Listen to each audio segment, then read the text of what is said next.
Halo, perkenalkan nama saya Christian Purba. Di sini saya akan menjelaskan pengertian dari persepsi menurut para ahli. Persepsi merupakan inti dari sebuah komunikasi. Karena jika persepsi kita tidak akurat, maka tidak mungkin kita berkomunikasi dengan efektif. Persepsilah yang menentukan kita memilih suatu pesan dan mengabaikan pesan lain.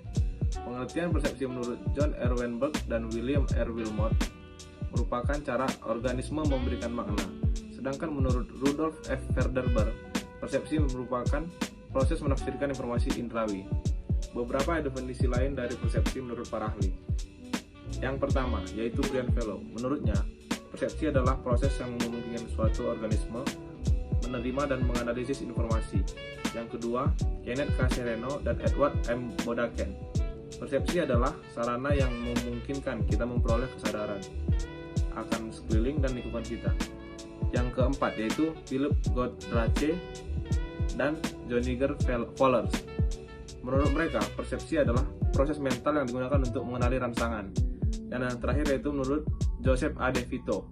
Menurutnya, persepsi adalah proses yang menjadikan kita sadar akan banyaknya stimulus yang mempengaruhi indera kita.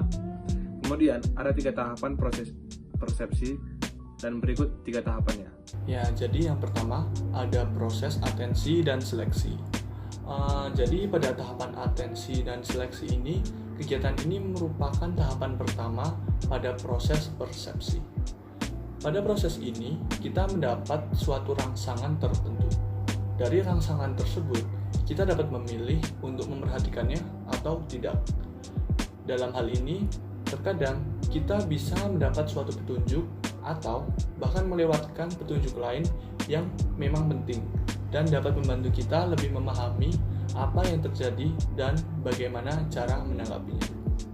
Berikut contoh dari atensi dan seleksi tersebut.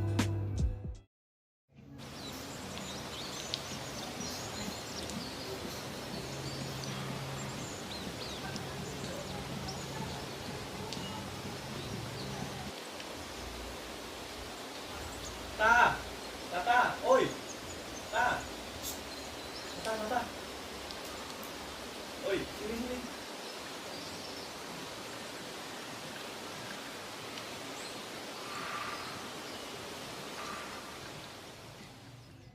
Tahapan kedua adalah organisasi. Tahapan ini terjadi setelah kita memilih rangsangan untuk diperhatikan dan diproses. Kita mulai mengubah informasi menjadi pola-pola yang lebih sederhana dan lebih mudah dipahami.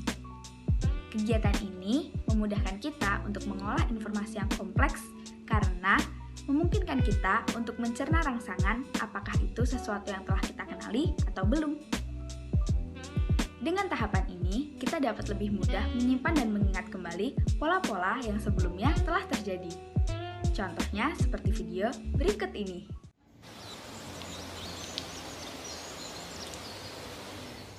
Juga ada interpretasi. Interpretasi merupakan proses yang memberikan makna dari apa yang sudah kita seleksi dan memberikan informasi yang sudah kita pahami. Contohnya seperti kita disuruh untuk membawa barang.